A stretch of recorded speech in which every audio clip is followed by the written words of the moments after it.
ಈ ಒಂದು ಮಂತ್ರದಲ್ಲಿ ವಿಘ್ನಗಳನ್ನು ದೂರ ಮಾಡುವಂಥ ಶಕ್ತಿ ಇದೆ ಅಂದರೆ ನಂಬ್ತೀರಾ? ಹೌದು. Welcome back to my blog.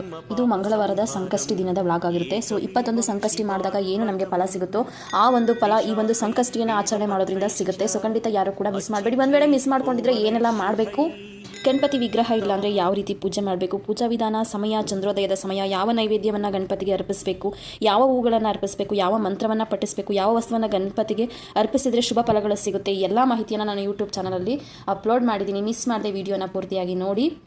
ಜೊತೆಗೆ ಓಂ ಗಂ ಗಣಪತಿಯೇ ನಮಃ ಈ ಒಂದು ಮಂತ್ರವನ್ನು 108 ಬಾರಿ ಅಥವಾ 21 ಬಾರಿ 11 ಬಾರಿ ಹೇಳೋದ್ರಿಂದ, ನೀವು ಯಾವುದಾದ್ರೂ ಕೆಲಸ ಮಾಡೋದಕ್ಕೂ ಮುಂಚೆ ಈ ಮಂತ್ರವನ್ನು ಹೇಳೋದ್ರಿಂದ ಆ ಒಂದು ಕೆಲಸ ಯಾವುದೇ ವಿಘ್ನಗಳು ಆಗದಲೇ ಪರಿಪೂರ್ಣವಾಗಿ ಆಗುತ್ತೆ. ಉಪವಾಸ ಮಾಡದೇ ಇರುವವರು ಯಾವ ರೀತಿ ಈ ಸಂಕಷ್ಟ ವ್ರತವನ್ನು ಆಚರಿಸ್ಬೋದು ಅನ್ನುವಂಥ ಪೂರ್ತಿ ಮಾಹಿತಿ ನಾನು ಯೂಟ್ಯೂಬ್ ಚಾನಲಲ್ಲಿ ಅಪ್ಲೋಡ್ ಮಾಡಿದ್ದೀನಿ. ಮಿಸ್ ಮಾಡಿದ ವಿಡಿಯೋನ ತುಂಬ ಜನಕ್ಕೆ ಹೆಲ್ಪ್ ಆಗಲಿ ಅಂತ ಇವತ್ತಿನ ವ್ಲಾಗ್ನ ಇವತ್ತೇ ಎಡಿಟ್ ಮಾಡಿ ಹಾಕಿದ್ದೀನಿ. ಸಾಧ್ಯ ಆದರೆ ಸಂಜೆ ಗಣಪತಿ ದೇವಸ್ಥಾನಕ್ಕೆ ಹೋಗೋದನ್ನು ಮರಿಬೇಡಿ.